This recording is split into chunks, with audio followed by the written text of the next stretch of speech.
Olá, boa noite a todos e todas. Vocês conseguem me ouvir? Tá ótimo. É um prazer estar aqui com vocês. Eu não sei se a gente já pode iniciar, Guilherme, é isso?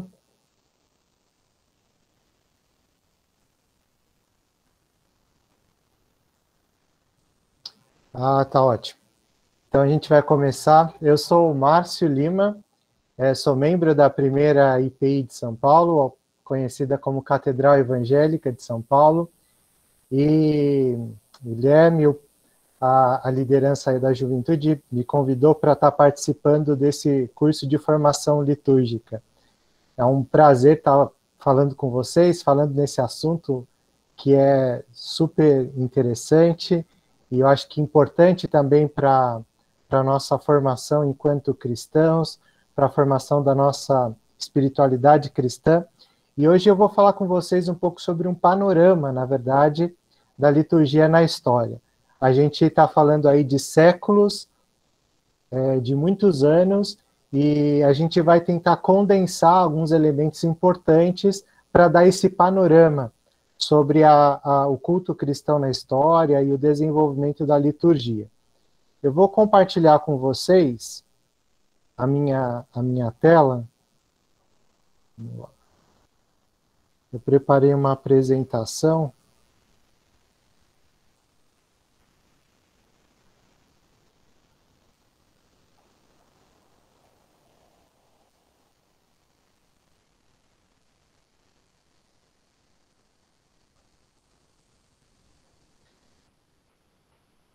Vocês estão conseguindo ver a minha apresentação? Aí eu vou precisar que alguém ligue o microfone para dizer se está enxergando, se está conseguindo ver ou não. Porque Estamos sim, dá para ver. Estão vendo? Tá ótimo, então. Então, sejam bem-vindos ao nosso curso de formação litúrgica. Nós começamos hoje com a aula sobre um panorama sobre a liturgia na história. E eu acho que, para começar esse nosso curso, eu queria lembrá-los, né, e trazer à memória sobre a importância do culto cristão. Muitas vezes a teologia reformada e os reformados, os protestantes, os evangélicos, negligenciaram a liturgia, negligenciaram o estudo da liturgia e dos aspectos litúrgicos, a importância disso. No entanto, se tem crescido o interesse por esses aspectos hoje em dia, e nada mais importante do que lembrarmos, né, o porquê do culto a Deus e o porquê da importância da liturgia para a fé cristã. E aí eu queria fazer essa lembrança utilizando o Manual do Culto da Igreja Presbiteriana Independente, que diz o seguinte, que render culto a Deus é a função mais importante exercida pela Igreja. E assim como o ser humano foi criado com o fim principal de glorificar a Deus e nele ter prazer para todo sempre, da mesma forma Deus criou a Igreja com o fim principal de adorá-lo, com grato amor e servi-lo com alegria, proclamando a promessa da salvação a toda criatura por palavras e atos de reconciliação, justiça e misericórdia. A própria vida da Igreja depende do culto. Neste ato de fé e obediência, Deus vem ao encontro do seu povo reunido, fortalecendo, edificando e habilitando-o como corpo de Cristo, para servi-lo nesse mundo até a vinda do reino. Quando a Igreja se reúne para render seu culto a Deus, ela toma consciência de si mesma, da sua própria natureza e a quem ela pertence. No culto, uma igreja manifesta a robustez ou a deficiência de sua identidade. E aqui, né, quando falamos de culto, nós não estamos falando de um aspecto secundário da teologia. Nós não estamos falando de um aspecto meramente cultural, de gostos, mas nós estamos falando daquilo que é a própria identidade da igreja, daquilo que dá o mote da existência da igreja. que é a função mais importante, que é o culto a Deus. Tá? Então, o assunto que nós vamos tratar aqui não é um assunto irrelevante, né, mas é um assunto extremamente importante, porque ele define a vida e a própria natureza da igreja. Bem, como eu falei para vocês, nós vamos dar um panorama, né, sobre essa questão da liturgia na história. E é importante nós começarmos com a própria Escritura, com a própria Bíblia Sagrada. Nós já temos lá elementos de liturgia no Antigo Testamento. E eu vou apontar rapidamente algumas épocas que representam o culto no Antigo Testamento. Então, a gente pode falar, primeiramente, né, de uma época que vai de Adão até o Êxodo, que é um culto marcado pelo encontro de Deus e o povo, e pelo sacrifício no altar. Depois, uma segunda época que vai de Moisés até mais ou menos 1 Samuel, que é um período do tabernáculo, né, que é a presença do tabernáculo enquanto habitação de Deus entre os homens, a presença aqui já do sacerdote como mediador entre Deus e o homem, e o serviço marcado pelos sacrifícios, a intercessão pelo povo. Uma terceira época, né, do culto do Antigo Testamento é o que vai de Davi até o exílio, que é o período marcado pelo templo, né, a adoração do povo como um todo, e ainda existe a continuidade dos sacrifícios, e há um destaque aqui também para a presença de corais, de instrumentos musicais, das festas anuais, e também, né, da participação do povo nessa liturgia. E um quarto momento, que seria o momento do exílio, onde já não havia mais templo, não havia o sacrifício, não havia o sacerdócio, mas os judeus fiéis, eles acabam se reunindo, né, naquilo que nós conhecemos hoje como as sinagogas. Então, as sinagogas nascem no exílio, e o serviço litúrgico da sinagoga, ele é marcado pela leitura e exposição dos textos bíblicos e pelas orações. No Novo Testamento, a gente também tem alguns apontamentos sobre o culto neotestamentário. Aqui já no Novo Testamento, nós já temos a presença e a ideia a teologia da nova aliança, né, com Cristo, o nascimento de Cristo e a sua obra redentora.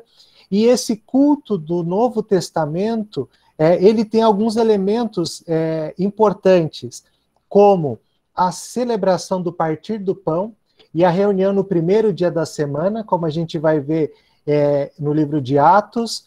É importante lembrar também que os judeus, os primeiros judeus convertidos, os cristãos, né, os primeiros cristãos, eles inicialmente continuam participando das reuniões da sinagoga, indo ao templo e celebrando, né, essa ordenança de Jesus, que é o partir do pão, no primeiro dia da semana. Tá? Marcos, Oi? desculpa interromper. Eu não sei se você já trocou o slide, é que para tá aparecendo só a capa. Poxa, eu já troquei aqui.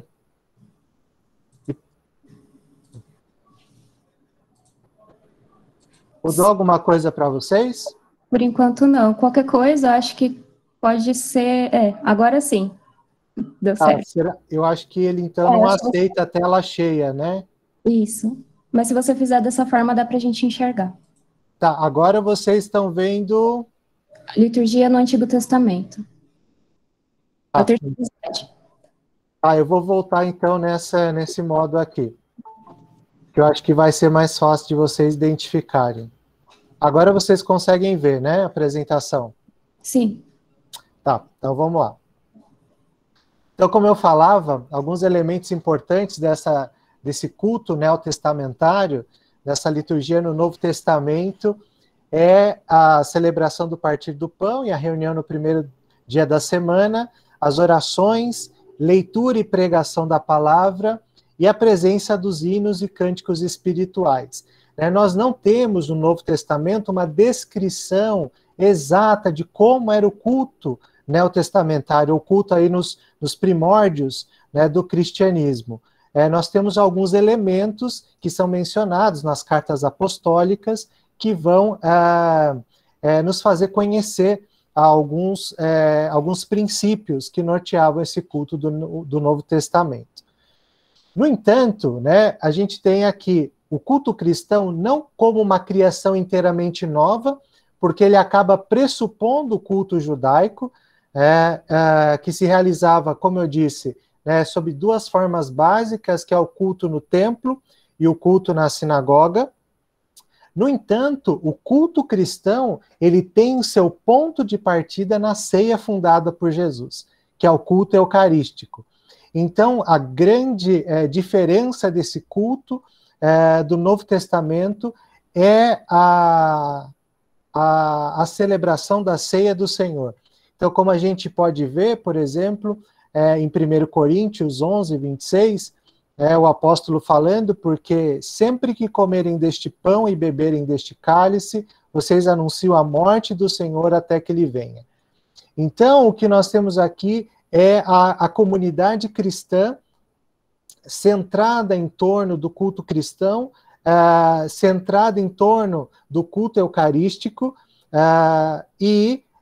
numa dinâmica de grande alegria, de grande regozijo, entendendo a presença do Cristo ressurreto na comunidade e também entendendo esse culto eucarístico como já com traços consumadores dessa perspectiva escatológica, dessa esperança escatológica da volta do Cristo para estabelecer o seu reino plenamente. Aqui a gente pode ver um pouco de como funcionava o espaço do culto cristão. Aqui é uma descoberta do século, uma descoberta agora nos anos 2000, uma que a gente pode chamar de uma sala de reunião cristã em Megido, próximo ao que hoje a gente conhece como Israel, e essa sala de reunião, ela fazia parte de uma igreja, de uma casa. Era uma casa, uma residência que destinou um cômodo dessa casa para as reuniões cristãs. E aí a gente pode ver aqui a presença, né, do que seria a mesa para a celebração eucarística, para a celebração da Santa Ceia, a importância que ela tinha dentro do contexto do culto cristão. E aí, a título de observação, né, uma curiosidade, vocês já devem ter ouvido diversas vezes que a igreja primitiva, que os primeiros cristãos, eles cultuavam nas casas, eles não construíam templos, eles não tinham interesse em templos ou em arquitetura para o culto religioso, eles não tinham nenhum interesse, mas a história não é bem essa. O que a gente pode ver ainda com as descobertas arqueológicas é que mesmo esses cristãos, vivendo sob um contexto ainda de perseguição, eles tinham os seus espaços exclusivos para a celebração do culto cristão. E esses espaços eram ornamentados, né? Nessa descoberta aqui mesmo de Megido, a gente pode ver alguns símbolos cristãos, como os peixes, e eles tinham interesse nisso. É claro que eles não iam sair construindo igrejas, porque eles viviam num contexto de perseguição, mas havia sim um interesse pela arquitetura e a arte para o desenvolvimento e para a identidade cristã nesses tempos. E as mais antigas ordens de culto eucarístico que a gente tem são as que vêm dos séculos 2 e 3. E elas vão revelar como legado da época pós-apostólica, né, uma grande variabilidade. Então, nós também, mesmo nos séculos 2, 3, nós não temos uma liturgia única. Nós temos uma variação de liturgia nas diferentes igrejas. E, ao mesmo tempo que havia essa variabilidade litúrgica, há alguns aspectos que são fundamentais em todas elas, que acabavam se repetindo em todas elas. E a gente vai conhecer esses aspectos principalmente pelo relato do Justino Marte, né, que escreveu em torno de 165 depois de Cristo, em Roma, né, o que seria a ordem de uma celebração da Ceia do Senhor na igreja primitiva. E aqui é importante também nós lembrarmos que já nesse segundo século, a ceia do Senhor ela começa a se separar daquilo que era conhecido como as refeições, os ágapes, como a gente vai ver lá nas cartas apostólicas, né? A ceia do Senhor sendo celebrada dentro dessas reuniões cristãs em que se comia, se bebia, né? Tinha essas grandes refeições. Aqui a gente já tem uma separação. E o que acontece também é porque o número de cristãos começa a crescer, né, e começa a também ter necessidade de fazer algumas modificações por conta desse grande crescimento. Mas os elementos que vão aparecer nesse relato do Justino Marte é uma ordem de ceia do Senhor marcada pela leitura, que são os escritos dos profetas, a memória dos apóstolos, a pregação do presidente da celebração, apresentação das ofertas, oração de ação de graças, aclamação da comunidade com amém, distribuição dos elementos da ceia, do pão e do vinho, separação desses mesmos elementos para as pessoas que estavam ausentes, os doentes, por exemplo, e um recolhimento de coleta para doentes e necessitados. Então, o que a gente já começa a ver aqui no segundo e no terceiro século é que a forma normal da reunião comunitária semanal desses primeiros cristãos era a celebração da ceia do Senhor. Tá? Era marcado, culto cristão estava marcado pela celebração da ceia do Senhor. E aí a gente tem já no século IV, no começo do século IV, né, o Edito de Paz de Constantino. Então essa igreja primitiva, ela passa de uma igreja perseguida para ser a igreja oficial do Império Romano. E a gente pode perceber que massas de pessoas começam a entrar para a igreja, né, começam a adotar o cristianismo como sua religião. E com essa alteração no status da igreja, né, podemos dizer assim, com Constantino, o cristianismo se torna nessa religião do Estado, e isso vai trazer também mudanças para a celebração do culto. Então, o culto deixa de ser celebrado em pequenas igrejas domésticas, né, em pequenos grupos, e passa a ser celebrado nas grandes basílicas, né, nas grandes construções do Império Romano.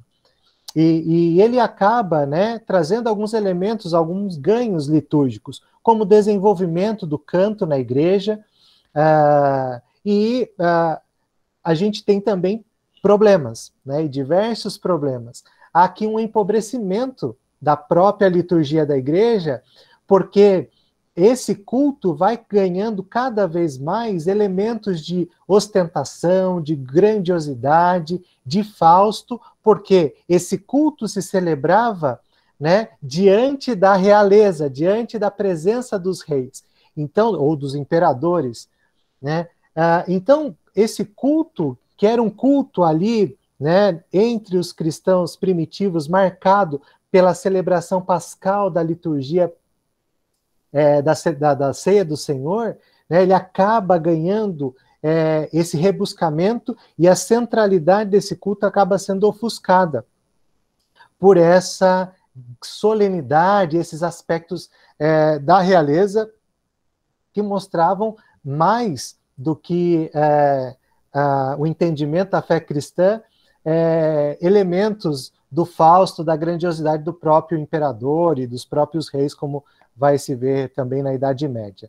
Então, essas exageradas pompas, solenidades das basílicas vão trazer um empobrecimento para o culto, e um elemento muito importante é que eles vão acabar dividindo o povo de Deus, né? Então, aqui, o fiel vai acabando ficando isolado no culto. O culto que antes era muito participativo ali nas comunidades primitivas, vai acabar se tornando em alguma coisa mais dividida, clericalizada, e vai ter um grupo profissional que vai desenvolver a liturgia, que vai ser o clero.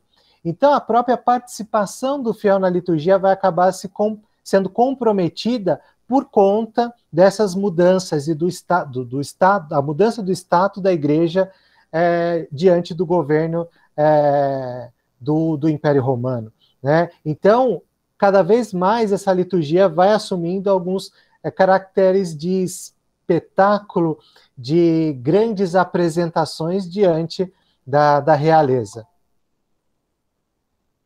E aqui, só para nível de conhecimento, agora, vocês estão conseguindo ver a mudança dos meus slides? Sim. Ah, tá ótimo. E aqui, só para ilustrar um pouco, como eu disse, nós tínhamos, a própria igreja cristã primitiva tinha liturgias bem distintas, né, embora preservasse elementos que são fundamentais em cada uma dessas liturgias e, de modo geral, elas preservavam esses elementos. Mas aqui a gente tem, por exemplo, uma foto aqui da liturgia antioquina, né, e uma liturgia muito antiga, inclusive praticada ainda hoje por essa igreja. Do lado direito, a gente tem aqui a liturgia etíope, ali do norte da África, da Etiópia, que também é uma liturgia muito antiga, e que são marcas, né, que carregam ainda marcas desse culto cristão primitivo, ou de elementos primitivos. Mas já no fim do primeiro milênio, duas grandes famílias litúrgicas vão adquirir uma prerrogativa dentro da igreja cristã. Né? Elas vão se desabrochando e vão se tornando como referências. E essas duas famílias litúrgicas são a de tradição oriental, que é dominada pela liturgia de São João Crisóstomo, que é esse primeiro mosaico que vocês estão vendo, uma representação aqui do São João Crisóstomo, e a segunda, e essa família, ela vai acabar incorporando muitas das tradições litúrgicas do Oriente, e a segunda família litúrgica aqui é a de tradição ocidental, que é marcada pela missa romana, pelo rito, né, romano, e vai ter um destaque aqui do Santo Ambrósio, que desenvolveu seu ministério ali na Itália, em Milão. No entanto, o que é importante a gente entender até agora é que a história do culto ele demonstra que o ritmo da vida litúrgica cristã sempre estava marcado pela palavra e o sacramento. Não obstante as deturpações, alterações, atrofias, hipertrofias, aquele espetáculo já aí da igreja quando se junta com o Estado romano, né, perdura esse ritmo da vida litúrgica, que é palavra e sacramento. E esse ritmo, nas diferentes liturgias, seja orientais, ocidentais, vai perdurar até a época da Reforma. Reforma protestante, tá? E aqui, só para ilustrar também, aqui é a celebração da Divina Liturgia segundo a tradição oriental. Aqui é uma imagem da celebração numa igreja ortodoxa russa.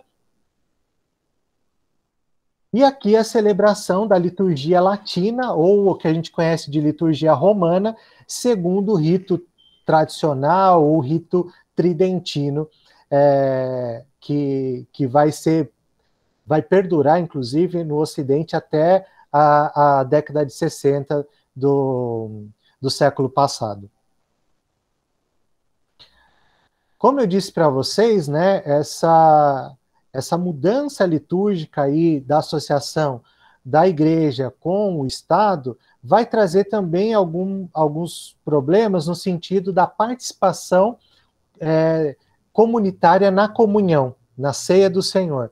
Então, já no século IV, há uma redução na participação da comunidade na ceia do Senhor.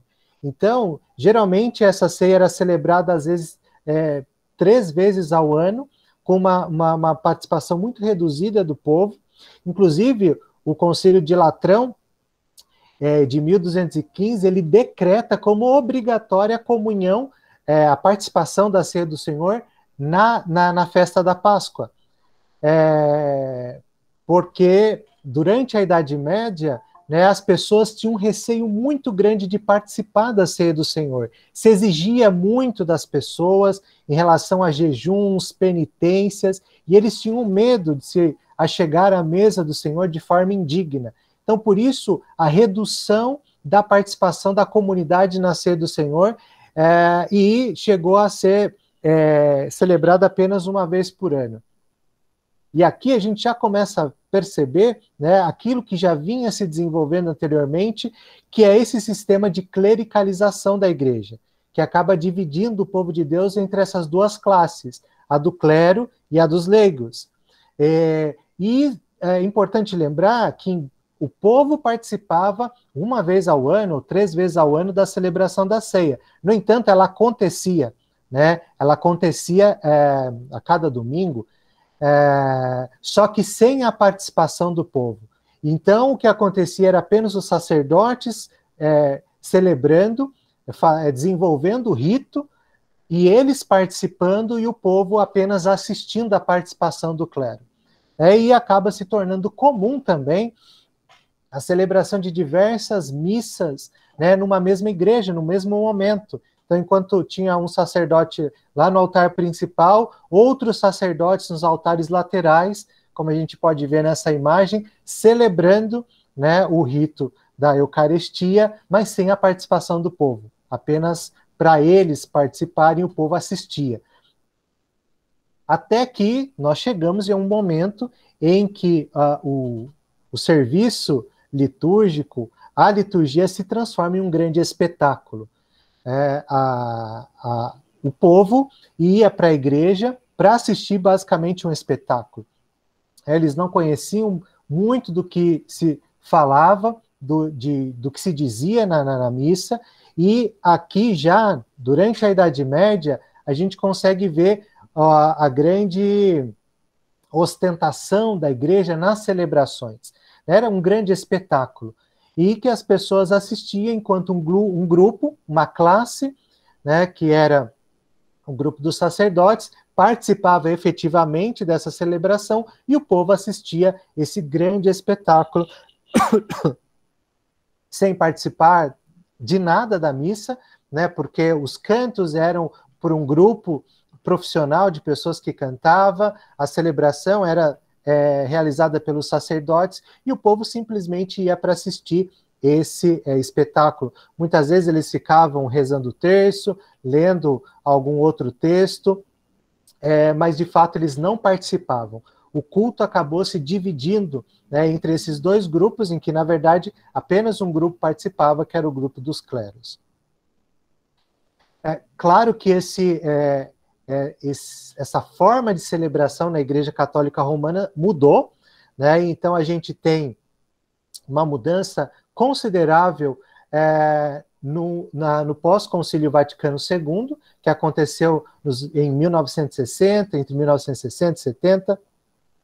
A gente tem o Concílio Vaticano II, que muda radicalmente a forma de celebração da missa católico-romana. E nessa imagem que vocês estão vendo aí, o Papa Francisco celebrando a missa de acordo já com o rito estabelecido pelo Concílio Vaticano II, que é um rito celebrado na língua do povo, na língua nativa, com o altar disposto para a comunidade e o sacerdote de frente para a comunidade, numa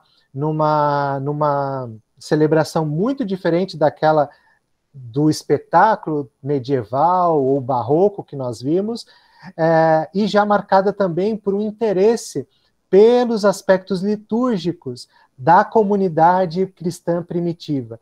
Então, muitos teólogos que vão trabalhar no Concílio Vaticano II vão retornar essas fontes da tradição para modificar ou reformar a missa católica romana. Agora nós vamos entrar aqui num aspecto do culto cristão na história, e deter um pouco mais de tempo nele, que é o culto na Reforma Protestante. Então, vocês devem se lembrar da figura aqui do Martinho Lutero, né, que está vivendo nesse contexto aí medieval da missa enquanto Fausto, enquanto ostentação. E um dos elementos que ele vai trazer para a sua reforma é a necessidade de reformar o culto, né? Ele via as pessoas não participando efetivamente do culto, ele via as pessoas separadas do culto, e a reforma protestante, ou a reforma do Lutero, vai ter como aspecto importante a reforma do culto. Então é importante aqui a gente também trazer um aspecto da teologia do Lutero em relação ao culto, que é a compreensão dele de que o culto é, antes de mais nada, obra de Deus em nós. E essa obra acontece através da palavra e do sacramento. E durante essa obra de Deus que acontece no culto através da palavra e do sacramento, a fé ela é despertada, mantida e aprofundada. E com isso, acaba se eliminando, né? O Lutero quer eliminar aqui qualquer vestígio de uma concepção sacrificial do culto cristão. Como se as pessoas tivessem que realizar uma obra para agradar um Deus que estivesse irado. Que era a concepção da igreja medieval, né, que era a concepção, inclusive, da missa medieval, enquanto um sacrifício que estava sendo oferecido a um Deus irado, e que é uma imagem contrária às Escrituras, por exemplo. Então, para Lutero, o culto é serviço de Deus, é dádiva de Deus, e não obra humana.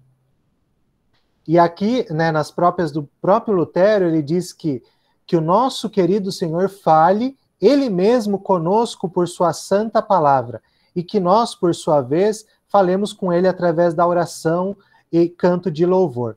Né? Então aqui tem uma imagem também do Lutero pregando, e essa ideia, né, de que Cristo se faz presente, inclusive durante a pregação. E aqui também um retorno, né, e a importância que a pregação, que a palavra vai ter no culto luterano, no culto reformado. No entanto, Lutero, ele conserva, né, a liturgia da missa na Alemanha, retirando qualquer aspecto, esses vestígios sacrificiais, esses vestígios que ele entendia que eram opostos às Escrituras, mas ele preserva muito da tradição litúrgica da missa medieval. Os responsos, as antífonas, ele acaba mantendo na sua própria liturgia. Outros reformadores também vão trazer e vão contribuir para o desenvolvimento da liturgia reformada. O Martin Bucer, né, um grande reformador, em 1537 já começa a estabelecer uma liturgia e também preserva muito dos elementos tradicionais, como o Kyrie eleison, Gloria in excelsis Deo, a recitação do Credo dos Apóstolos, enfim, alguns elementos da tradição. João Calvino também, na sua estadia na França, quando ele foi pastor de uma igreja na França, ele também desenvolve uma liturgia baseada nessa liturgia medieval, mas ele retira muitos elementos dessa liturgia para que a gente tenha uma maior participação, inclusive, da comunidade na liturgia. No entanto,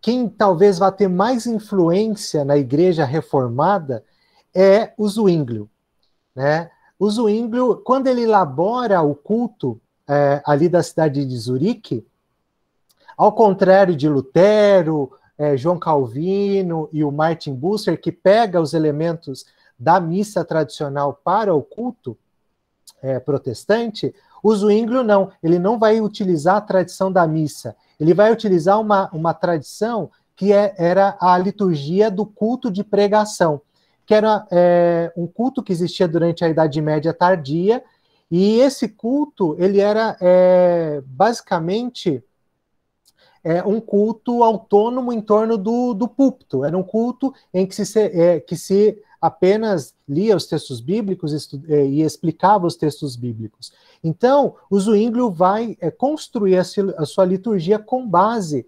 nessa tradição. E ele vai enxugar muito o culto, né, na cidade de Zurique, o culto reformado na cidade de Zurique, vai deixá-lo muito condensado e retirar todos os elementos que ele julgava que não cabiam no culto. Inclusive, aqui, uma coisa muito complicada acontece, que é a separação daqueles dois elementos do ritmo da liturgia cristã que a gente viu, que é palavra e sacramento. Zwinglio vai separar. O culto do Zwinglio vai ser basicamente palavra, né? E a celebração da ceia ficou reduzida a apenas 4 domingos no ano. E o culto do Zwinglio vai ser basicamente um culto de exposição bíblica, né? De pregação. Então, o Zwinglio ele vai lançar esse molde de celebração ocasional, tá? E que, inclusive, vai moldar muitos cultos de igreja reformados, inclusive até hoje. Então, o Zwinglio vai tirar da liturgia dele as antigas fórmulas do culto, como o Sursum Corda, o Sanctus, o Kyrie, o Agnus Dei. Isso tudo vai desaparecer da liturgia.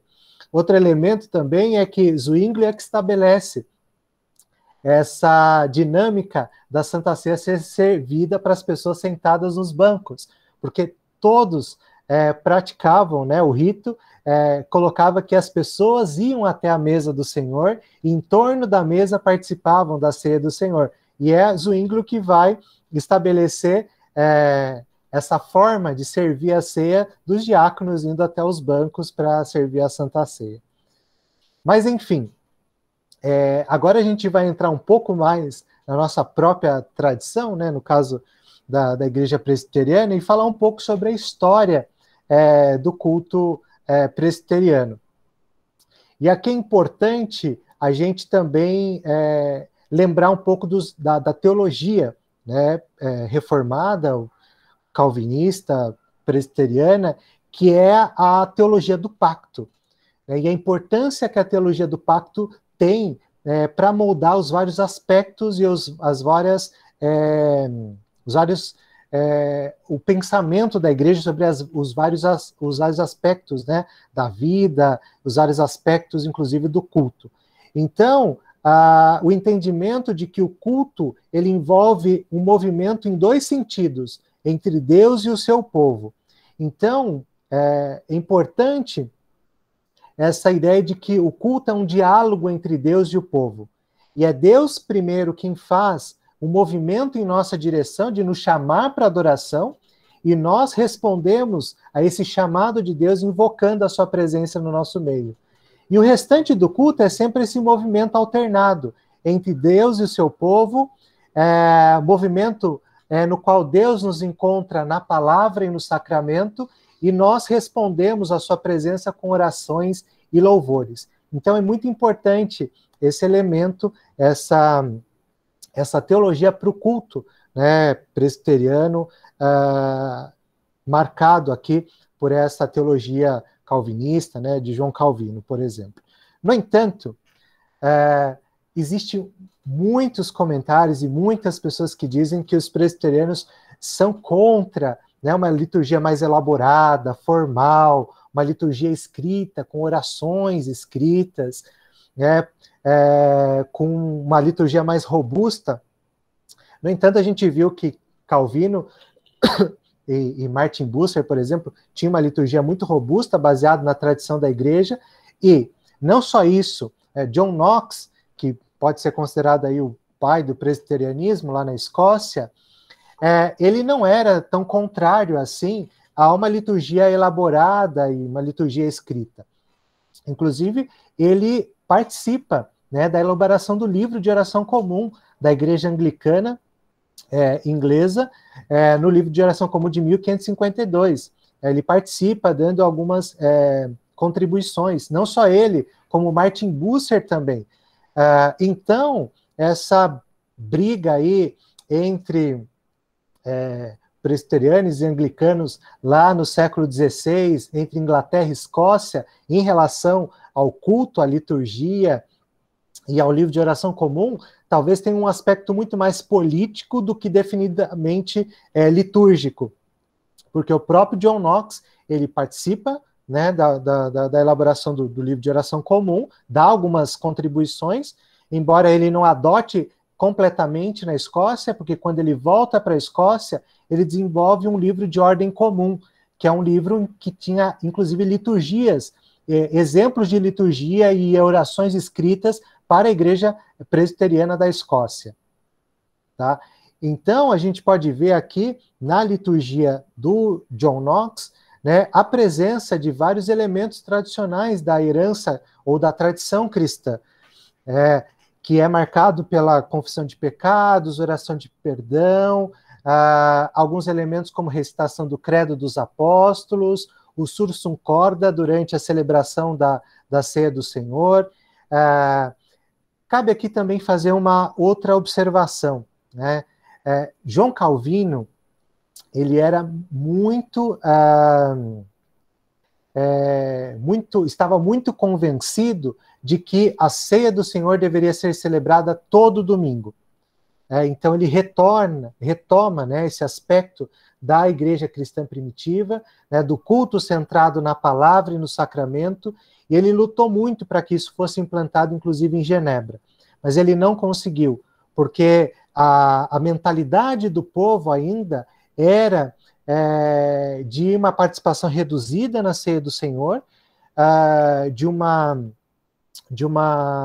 um medo, inclusive, de participar da ceia do Senhor, por conta de todo aquele ideário medieval ligado, né, à celebração da ceia, mas ele foi um dos defensores da celebração da ceia dominicalmente, não só ele, como Martin Bucer, o próprio Martinho Lutero, e entender que o culto cristão ele é marcado por esses dois elementos, pela palavra e pela celebração dos sacramentos. No entanto, a gente tem aqui, já em 1644, uma ascensão, né, de um grupo da Igreja da Inglaterra, conhecidos como puritanos, que vão se opor à reforma realizada na Igreja da Inglaterra, na Igreja Anglicana. E eles vão propor uma outra reforma, um pouco mais radical. Então, esses puritanos, em certo momento, eles ganham ascensão política na Inglaterra, e eles vão aí promover, o conhecido como Diretório de Westminster, de onde vai sair a Confissão de Westminster, o Catecismo de Westminster, e também vai sair um diretório para o culto. Esse grupo, ele reduz, enxuga um pouco mais ainda o culto, tira vários elementos da tradição cristã, e eles também têm esse princípio de que aquilo que não é apresentado pelas Escrituras, aquilo que as Escrituras não dizem, né, não pode ser utilizado no culto cristão. E aí isso também, inclusive, vai gerar aquilo que a gente conhece como princípio regulador do culto, utilizado, inclusive, por muitos presbiterianos. Esses puritanos, né, não satisfeitos com a reforma ocasionada, então eles buscam implantar esse modelo de culto tanto na Inglaterra como na Escócia. Inclusive, há uma disputa entre os presbiterianos na Escócia e esses puritanos, porque os presbiterianos raiz, podemos dizer assim, preferiam a liturgia do John Knox e não essa liturgia do Diretório de Westminster.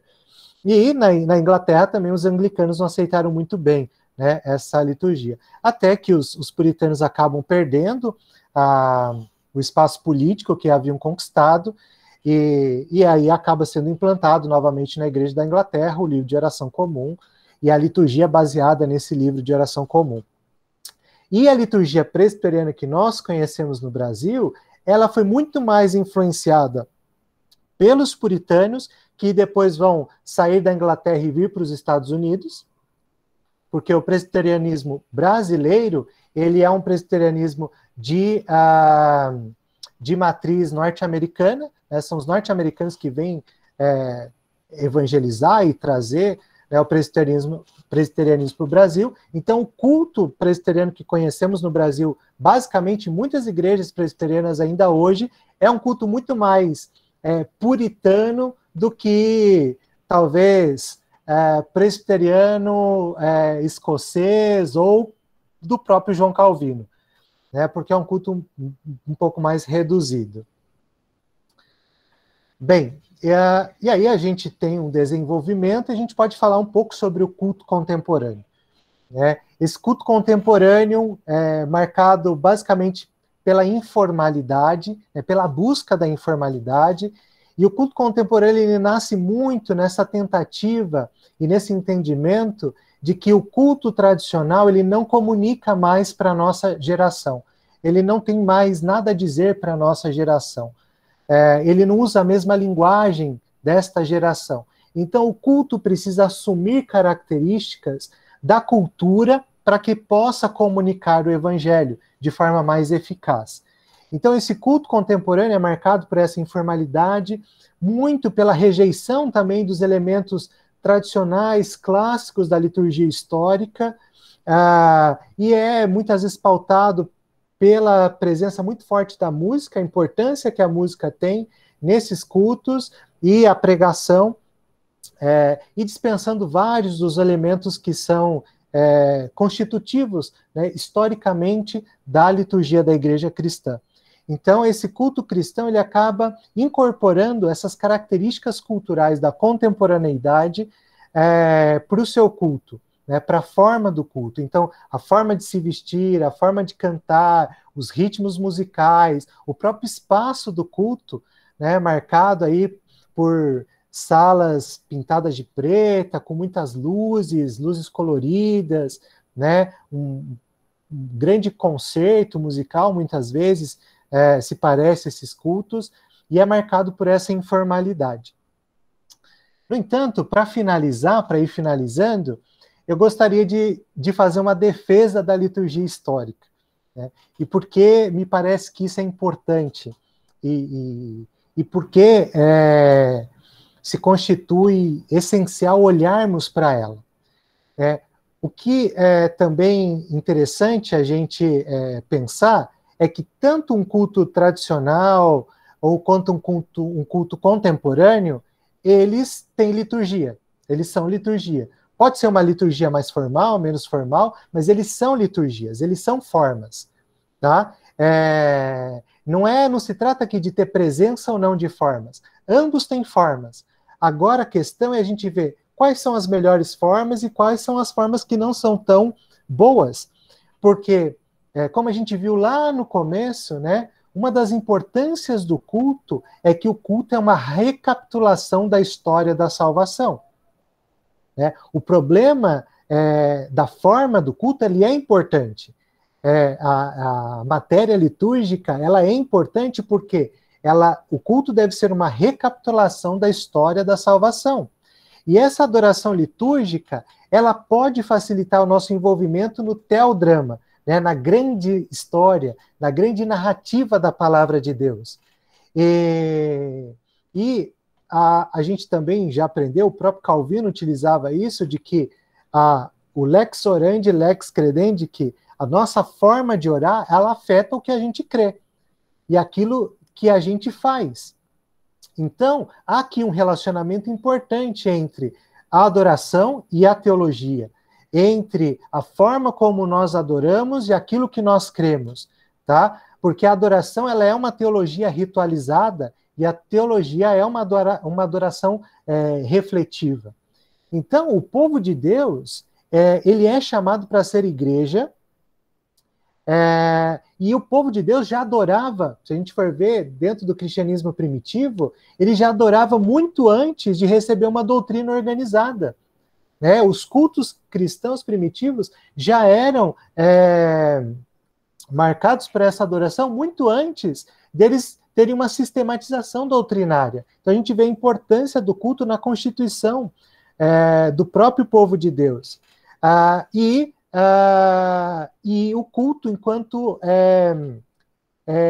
forma de moldar a cosmovisão dessas pessoas, a forma como elas pensavam de forma cristã.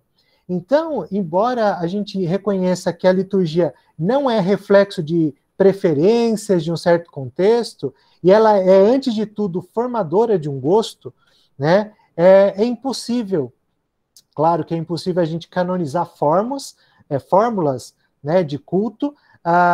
No entanto, a gente tem alguns elementos que são extremamente importantes para que essa recapitulação da história da salvação aconteça no culto.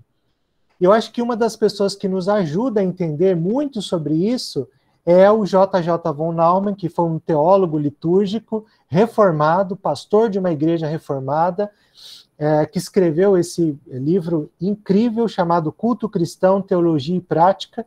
Talvez seja um dos melhores materiais sobre teologia litúrgica que a gente tem traduzido. E ele vai falar que o culto cristão é uma recapitulação da história da salvação, porque os atos de culto da igreja, eles resumem, confirmam as relações de Deus com a humanidade ao longo do tempo. Então, a gente tem aí a importância, né, de recapitular a história de Cristo na encarnação, no ministério, na morte, a sua ressurreição e a sua ascensão no próprio desenvolvimento do culto, no próprio desenrolar do culto. A importância também de entender o culto como epifania da igreja, porque a igreja é o povo reunido por iniciativa de Deus, que se encontra com o seu Senhor, e isso acaba dando a identidade dela, e a identidade dela enquanto povo, e estabelece a distinção entre a igreja e o mundo, no sentido de que a igreja ela é um sinal da transformação que esse mundo vai passar com a volta de Cristo, né? Do estabelecimento do reino de Deus. Então, ela é um exemplo para esse mundo do que vai ser estabelecido com o retorno de Cristo. E essa ideia também do culto enquanto fim e futuro do mundo, né? A importância de se descobrir enquanto seres criados por Deus, para a glória de Deus, e que no culto já podem viver esses elementos da nova vida em Cristo.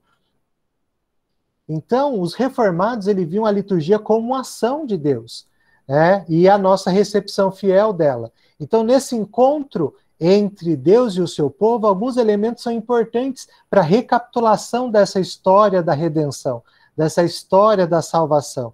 Nessa ideia do chamado à adoração, da oração, dos cânticos, da confissão e declaração de perdão, a importância de recitar os credos, a oração do Senhor, tanto a leitura das Escrituras, tanto do Antigo quanto do Novo Testamento e o sermão, a celebração da ceia do Senhor, como a gente viu. O culto, ele é manco sem um desses elementos, então a importância da palavra e do sacramento na história da liturgia cristã e os elementos de oferta e envio do culto cristão. O Kevin Van Hooser, né, que escreveu um livro chamado Drama da Doutrina, vai dizer que o termo grego correspondente à liturgia é composto por dois outros elementos, leite público e ergon trabalho, e refere-se ao culto público que segue uma forma prescrita. Então a liturgia é uma versão ritual, condensada e convincente do drama da redenção. Como tal, não deve ser colocada em oposição às escrituras, das quais ela é encenação.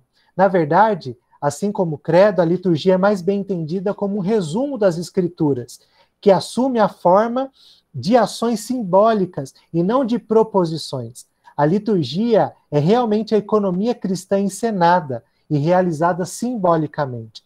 Por meio dos gestos e genuflexões, salmos e orações, a liturgia é uma encenação ritualizada do Evangelho, voltada tanto para a memória quanto para a esperança. Uma outra pessoa que vai nos ajudar muito a entender sobre a importância da liturgia histórica na formação do povo de Deus e como elemento importante do culto cristão, que nos define, que define a identidade da igreja, como a gente viu, né, o que atesta o nosso próprio manual de culto da IPI do Brasil, é o James K. Smith, que vai trazer um pouco dessa importância da liturgia histórica como uma contra-liturgia do mundo. E ele vai trazer esses elementos que constituem o culto e falar um pouco da importância deles. E para finalizar, eu acho que o grande desafio é entender que, como a gente viu historicamente, não existe uma liturgia definida, inclusive nas escrituras, né? Ela pode ser intercambiável, mas existem elementos que foram atestados pela história da igreja de que esses elementos são fundamentais para narrar, aí descrever e recapitular a história da salvação no culto. Por isso, o nosso desafio é como é que nós podemos utilizar dessa riqueza inestimável da tradição cristã numa linguagem e estéticas contemporâneas, né? Quando a gente fala de culto de tradição cristã litúrgica ou de elementos da tradição no culto cristão, a gente não está falando sobre utilizar órgão, cantar hinos do inário, né, usar bateria ou usar piano.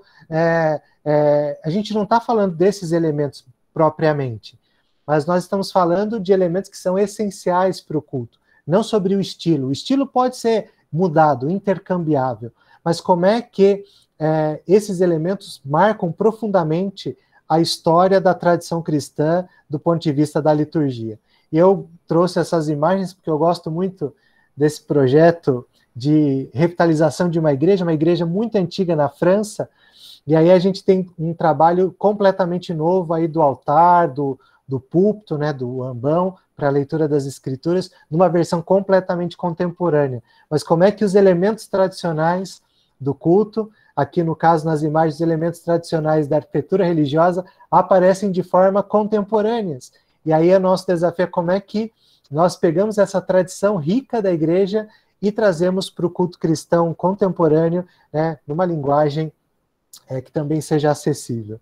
E tem muitas pessoas fazendo isso, grupos cristãos fazendo isso. Eu acredito que até a nossa igreja, a Catedral Evangélica, também faz isso. Ela pega esses elementos da história, da tradição cristã, da tradição litúrgica da igreja, inclusive da igreja reformada, e traz para uma roupagem contemporânea e para uma utilização contemporânea. Eu acho que é isso, eu passei um pouco do meu tempo, eu peço desculpa aí, Guilherme, para o pessoal, e acho que a gente pode abrir para algumas perguntas. E é isso, eu agradeço a atenção de vocês, e desculpa aí se eu talvez falei demais.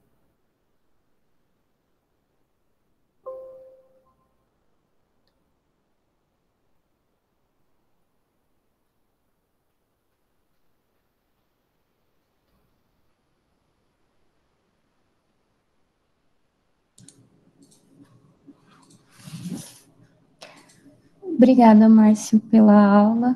A gente aprendeu bastante. Se eu não me engano, o Davidson, acho que é Davidson o nome dele, ele está com a mão levantada. Acho que não sei se é para fazer um comentário ou uma pergunta. Se o Davidson quiser abrir o áudio.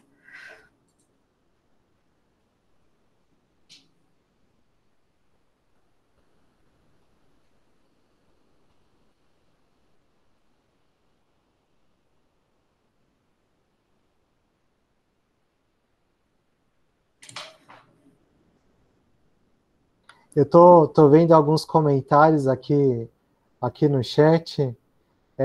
Eu estou vendo que o Daniel está aqui, o Daniel Vieira.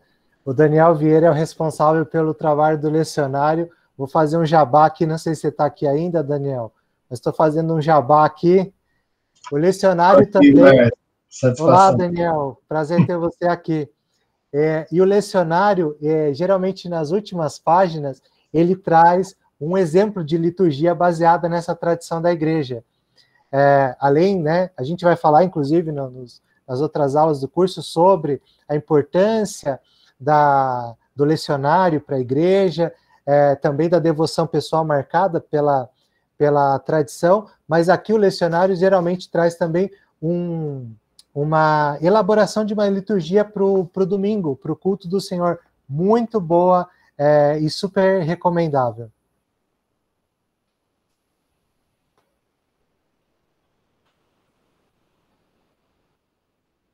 Aí, se alguém tiver alguma pergunta, pessoal, e se eu puder, estiver apto para responder.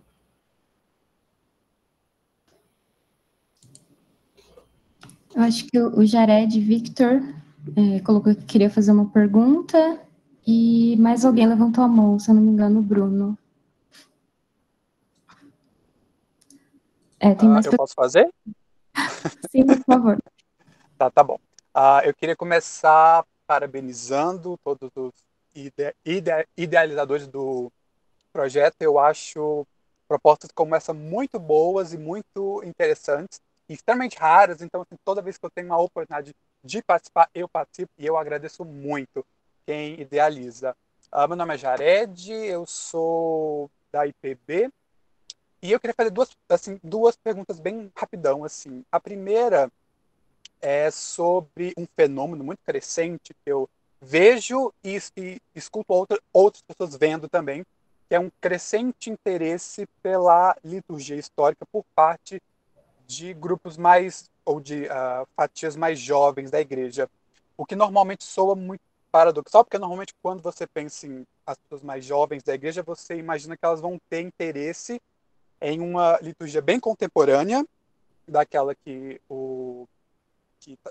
apareceu lá no slide, que meio que mimetiza o que é um show ou algo assim, porque supostamente isso agrada e interessa mais os jovens, e tem uma certa antipatia pela liturgia mais tradicional, sobretudo a excessivamente tradicional, que é essa que foi mencionada aqui. Eu queria saber qual a impressão que o palestrante tem sobre esse fenômeno, não sei se ele tem percebido isso também.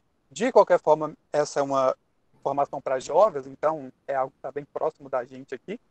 Então, essa é a impressão que eu tenho, de que talvez, quem sabe, a minha geração, eu tenho 23 anos, sou um milênio, talvez se a geração dos nossos pais ou avós lutou muito para que tenha, sei lá, bateria na igreja ou guitarra, e eles lutaram mesmo, talvez a nossa geração seja responsável por, talvez, quem sabe, retirar esses elementos litúrgicos da igreja e retomar uma liturgia um pouco mais antiga, que parece absurdo para muita gente, mas eu vejo como uma possibilidade no horizonte. Aí eu queria saber do palestrante o que ele pensa ou o que ele acha sobre isso. Bem, eu acho que realmente tem havido uma crescente busca por entendimento, né, da tradição da igreja, da história da igreja. O que eu acho, né, é que boa parte dos cultos contemporâneos, esses cultos, né, que eu relatei no final, eles assumiram tanto da cultura em que nós estamos inseridos, que não faz muita diferença em eu participar de um culto ou participar de um show de uma banda que eu gosto, por exemplo. Porque o ambiente é praticamente o mesmo, né, os jogos de luzes, a altura do som. Então, a gente foi absorvido aliás, o culto contemporâneo absorveu tantos os elementos da cultura que acaba não tendo muita diferença, né, entre o que acontece na igreja e o que acontece fora da igreja. O Tim Keller, o pastor Tim Keller, né, ele participou, escreveu um artigo para esse livro aqui, né, aqui no Brasil traduzido por Louvor, Análise Teológica e Prática, e ele vai falar assim que essa juventude ela busca muito também no culto a transcendência, né? Essa ideia da transcendência, da sublimidade de Deus, e esse aspecto ele não aparece nesses cultos contemporâneos.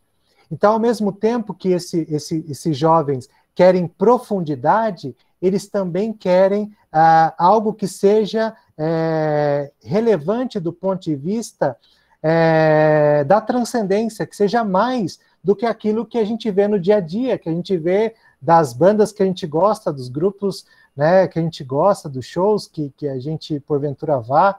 a gente quer algo mais. E o Tim Keller ele vai falar que na igreja que ele pastoreia lá em Nova York, ele utiliza da liturgia do João Calvino, porque essa liturgia do João Calvino, ela tem esse aspecto da transcendência muito muito corrente durante o desenvolvimento da liturgia. Então, o que eu acredito é que nós queremos, né, os jovens também querem uma fé que abrace tudo o que ele é, né? Não só mente, mas também o nosso próprio corpo. E essas liturgias contemporâneas, elas ou acabam explorando basicamente o aspecto cognitivo, a racionalidade, né? Ou só trabalha com os aspectos emocionais e sensoriais, mas o culto da tradição histórica, né, ele consegue incorporar todos esses elementos, tanto racionais, cognitivos, quanto das sensações, ou quanto da experiência sensorial também. Então, quando nós participamos da ceia do Senhor, que é pão e vinho, nós estamos comendo, bebendo, experimentando, sentimos, né? A nossa igreja mesmo tem o culto do Catedral Inspiração, em que a gente tem a presença dos odores, né, dos cheiros no culto, a presença das obras de arte também.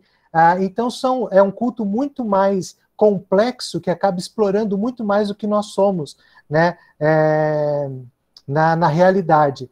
Então, eu acho que esse interesse, ele é um interesse porque o jovem talvez tenha cansado de ver a mesma coisa na igreja do que ele vê fora da igreja, né, do que ele vê nas séries, do que ele vê na escola. Talvez ele queira mais. Eu acho que essa galera que luta ainda por um culto não histórico, não tradicional, seja talvez essa galera que lutou para colocar a bateria na igreja, a guitarra, e não que isso também seja incompatível com a tradição, com a liturgia. A gente pode ter uma liturgia baseada nos princípios históricos, mas usando guitarra, usando bateria, né? Mas quais são os elementos que são importantes e imprescindíveis para o culto? Acho que, resumidamente, seria um pouco isso.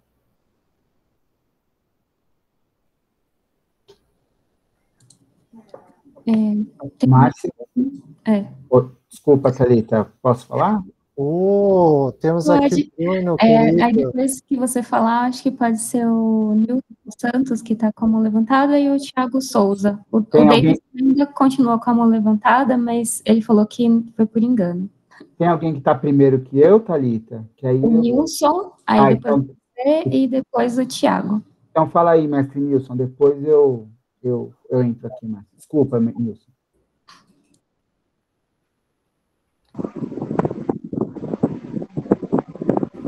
A paz, boa noite a todos.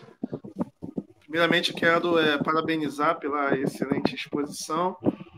E a minha pergunta, ela tem a ver com a questão do culto na igreja primitiva. Alguns historiadores, eles vão alegar que não havia uma liturgia na igreja primitiva com base na narrativa, na descrição do culto ali da igreja de Corinto, né, no capítulo 14, onde você vê ali uma questão bem de um culto carismático, bem espontâneo, e muitas pessoas vão afirmar que a igreja primitiva ela não tinha um modelo e que isso vai ocorrendo já no final do primeiro século e início do segundo. Aí minha dúvida é se o senhor vê a questão de 1 Coríntios 14 como sendo algo muito pontual, característico da igreja de Corinto, ali os exageros, ou se era possível que fosse um modelo de culto espontâneo, carismático, presente em outras comunidades. Primeiro, eu não sou exatamente um historiador da liturgia, né? Eu sou um curioso que leio bastante sobre o assunto, mas o que eu vejo, né, em relação à passagem de Coríntios é que, por exemplo, a gente tem a presença da Santa Ceia dentro da Igreja de Coríntios, né?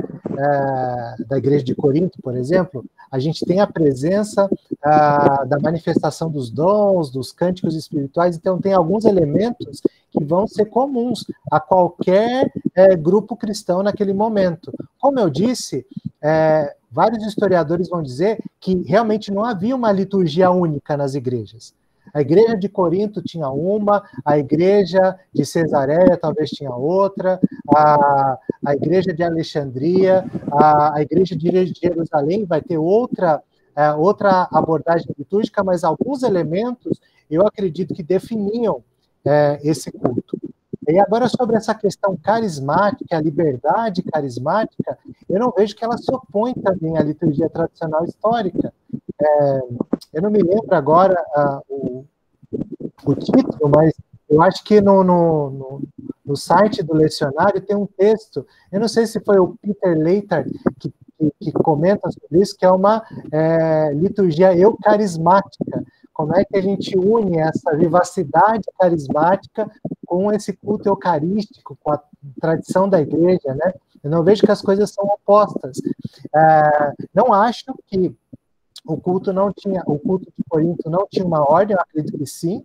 Inclusive, o apóstolo Paulo vai falar, olha, é preferível que vocês façam isso do que aquilo. A Santa Ceia do Senhor deve ser celebrada desse jeito e não daquele. E isso é uma forma de celebrar.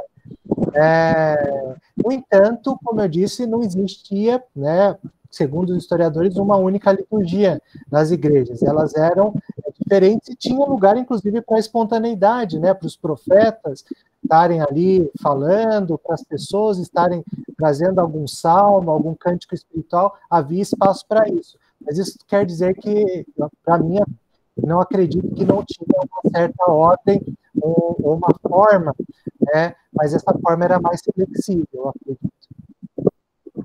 Perfeito, obrigado.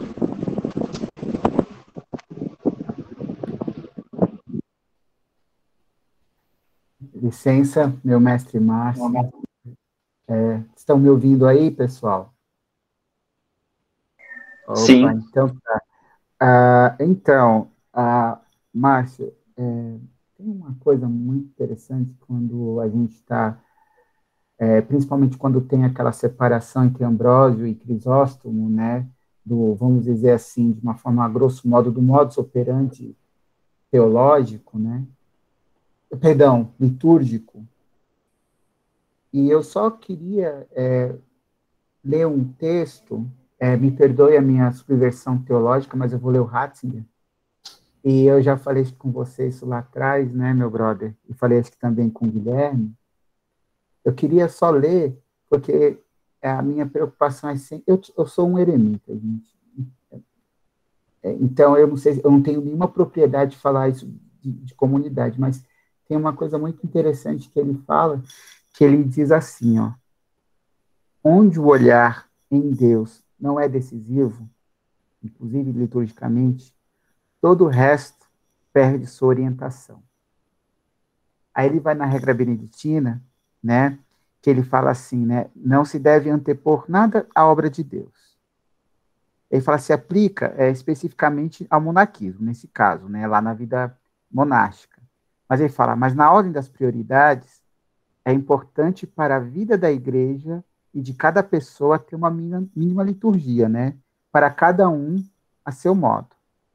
Aí ele fala, talvez seja útil recordar aqui na palavra ortodoxia, na segunda metade da palavra. Doxa não significa opinião, mas glória. Não se trata de uma opinião correta sobre Deus, mas da maneira correta, uma maneira correta de glorificá-lo, de responder a ele. Essa é, de fato, a questão fundamental do homem que começa a compreender a si mesmo de maneira correta. Como devo encontrar-me com Deus?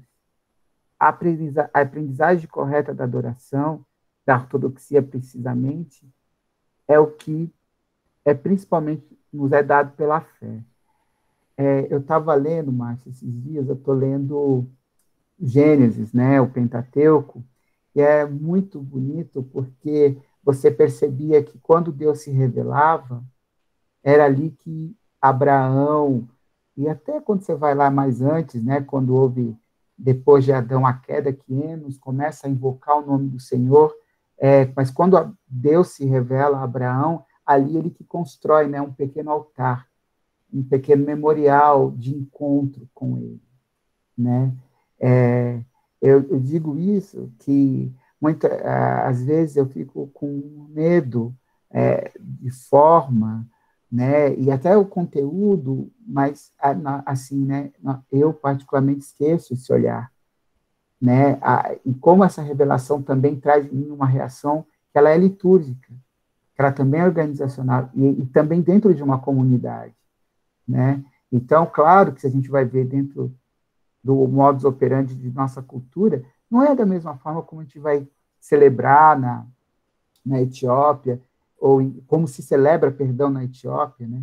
Então, eu acho muito bonito que, assim, é quando essa liturgia vai de encontro verdadeiro, né, com essa comunidade, e ela não é algo vindo, sei lá, de cima de lá para baixo, e tem que ser assim.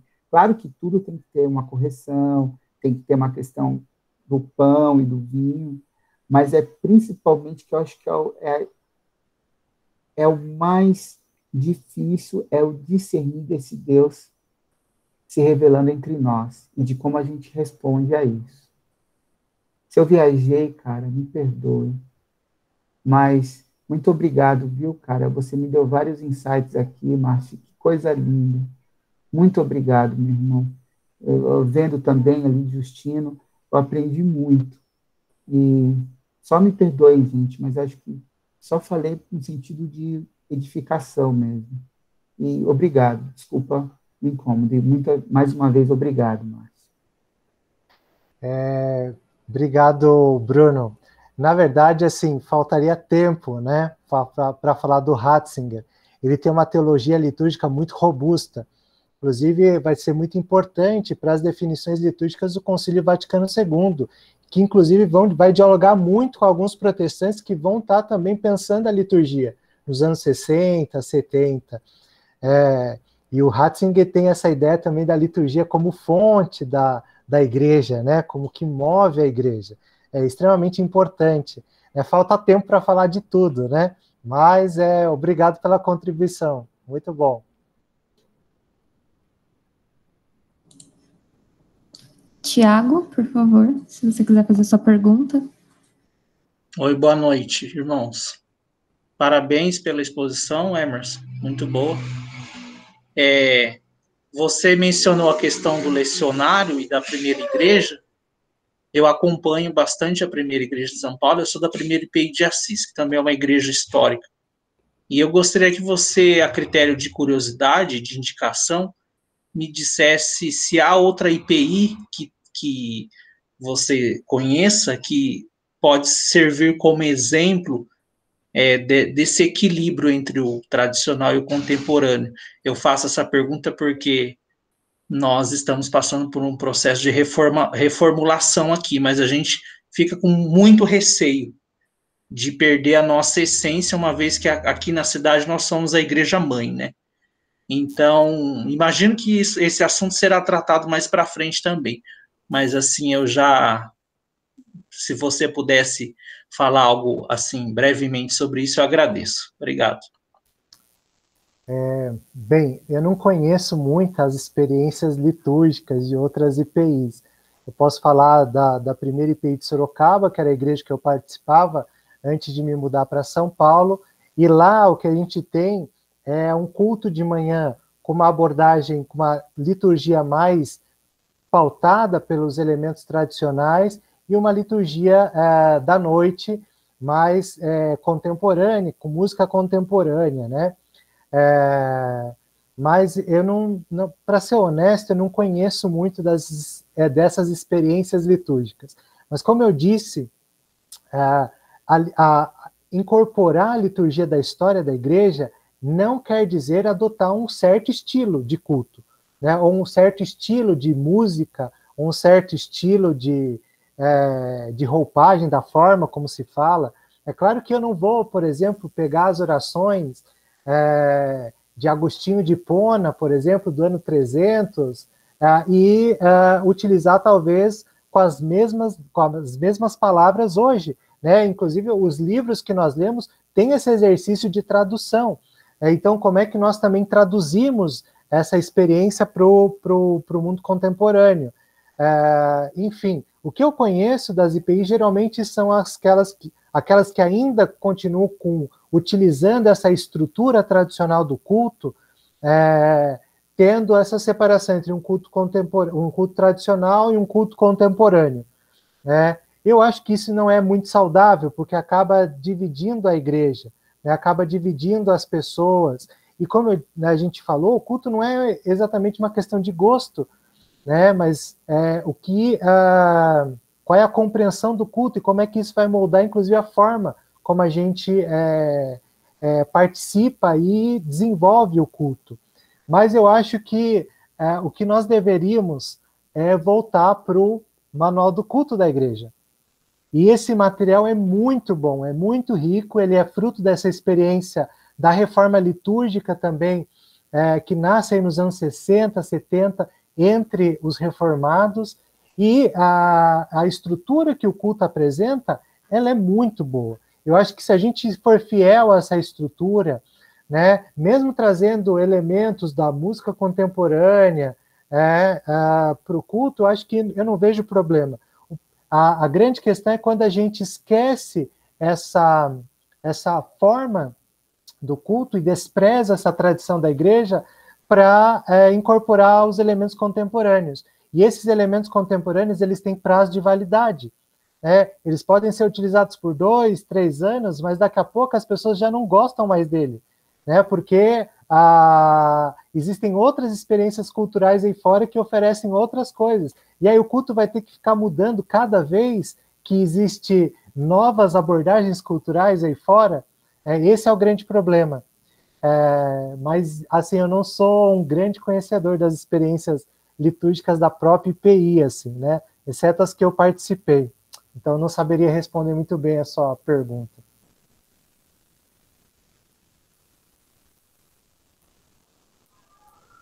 Alguém tem mais alguma pergunta?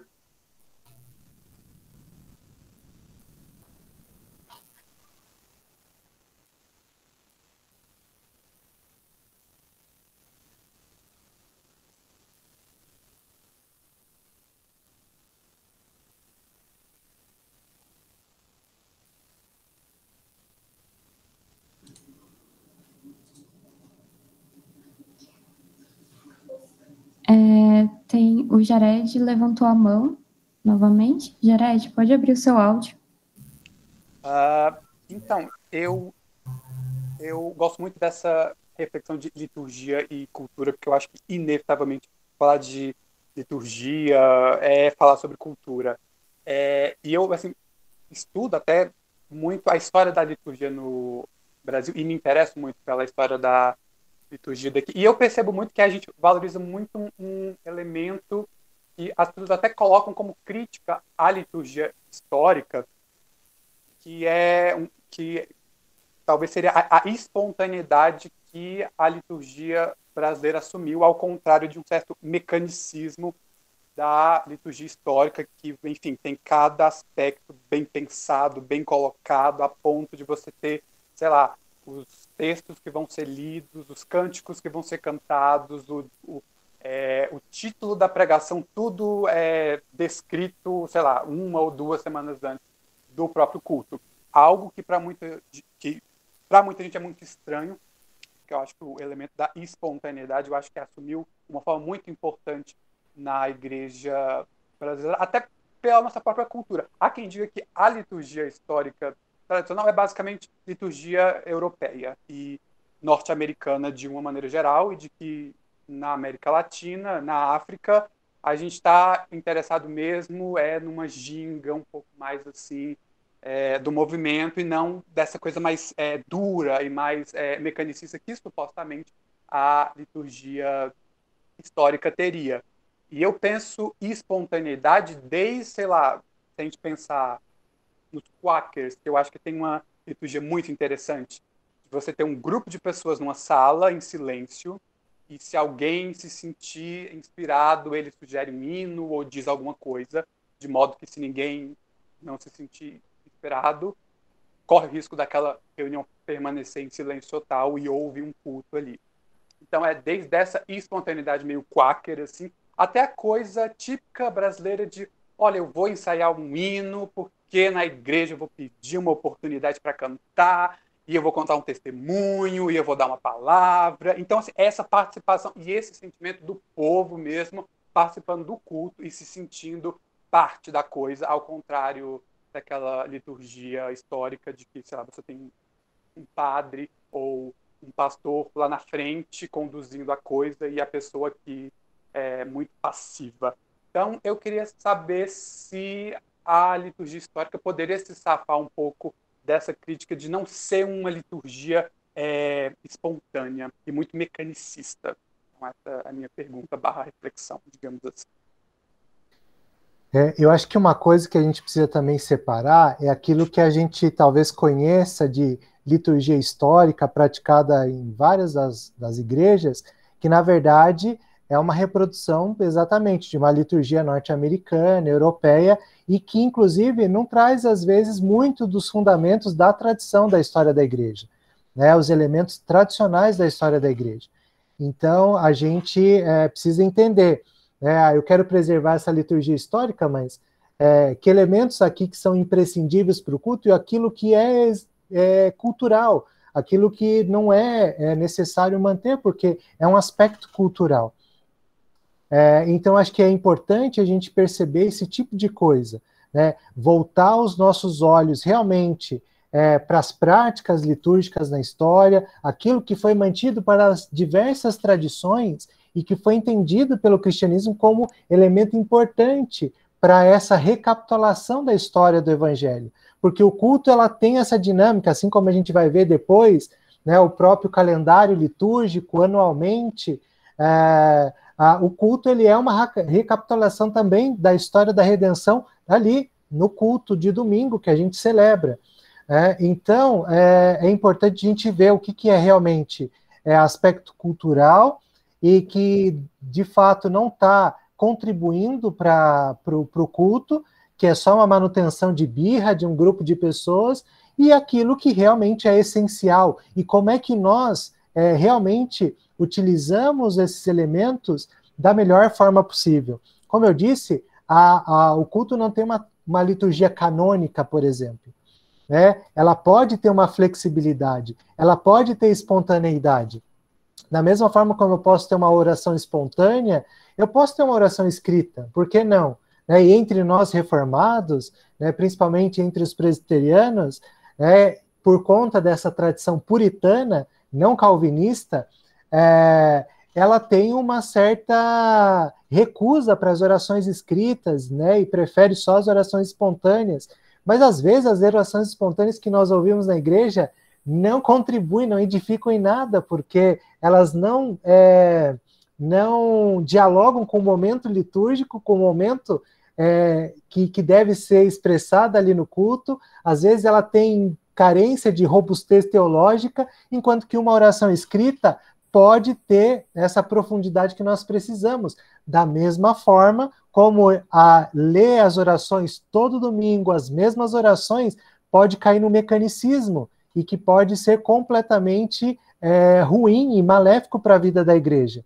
Então, a gente pode alternar essas coisas. Eu acho que a história nos mostra esse tipo de opção, de flexibilizar, inclusive, como nós utilizamos. Mas aquilo que nós falamos no início, o culto não é só uma questão de gosto, não é uma questão só de eu gostar de determinada música ou não. O culto, ele define a identidade da igreja. Ele define quem a igreja é enquanto povo de Deus. Então, eu recapitular, domingo após domingo, que Deus nos chama porque nós somos criados por Ele. Deus nos chama ao arrependimento porque nós participamos desse mundo caído, mas ao mesmo tempo eu ouço aquela palavra de absolvição de pecados porque Cristo nos promete o perdão dos pecados.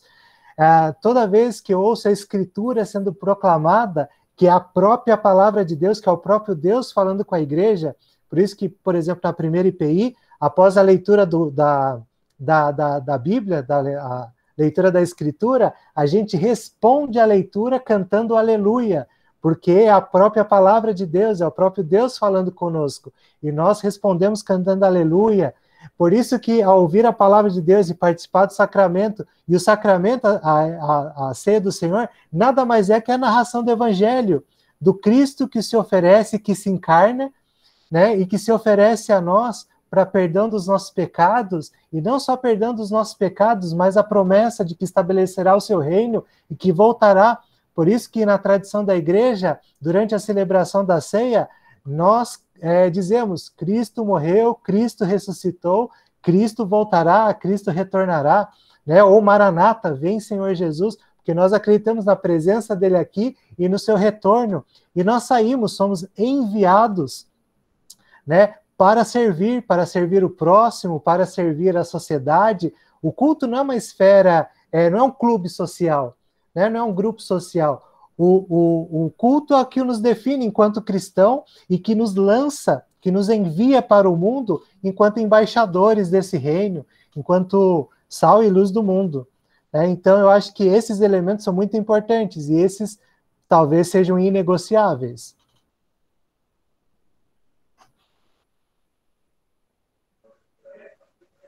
Muito bom, Márcio. Nós agradecemos a sua exposição, superou nossas expectativas, com certeza. Eu acho que foi um panorama histórico e depois as perguntas auxiliaram nossa reflexão. Agradeço a todos. Durante a semana, se vocês tiverem mais perguntas, podem enviar para nós particularmente ou para o e-mail do Catedral Jovem. Consolidamos e respondemos numa próxima oportunidade.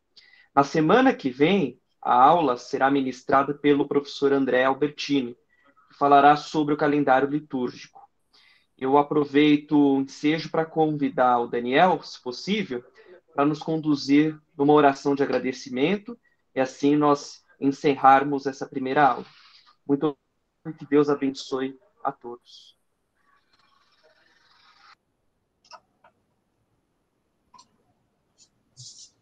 Vamos orar, então? Senhor nosso Deus, nosso Pai, te louvamos e te agradecemos, porque a tua palavra vem a nós de diversas maneiras. O Senhor nos instrui, o Senhor nos exorta, o Senhor nos conforta. Agora, Senhor, estamos instigados a participar daquilo que tu estás fazendo no mundo, renovando a terra toda e renovando a tua igreja, o teu corpo. Pai, queremos ser agentes, queremos ser instrumentos do Senhor, queremos ser filhos que participam da missão do Pai, teus amigos. Portanto, ó Deus, peço que a tua bênção esteja sobre cada participante desse curso, o professor, os outros professores e idealizadores, com a Catedral Presbiteriana de São Paulo, evangélica. Te peço também, Deus amado, que o Senhor instrua o teu povo no Brasil e no mundo, para que quando tu voltares, tu encontres uma igreja preparada. Te louvamos e te bendizemos por Jesus, nosso Senhor. Amém. Amém.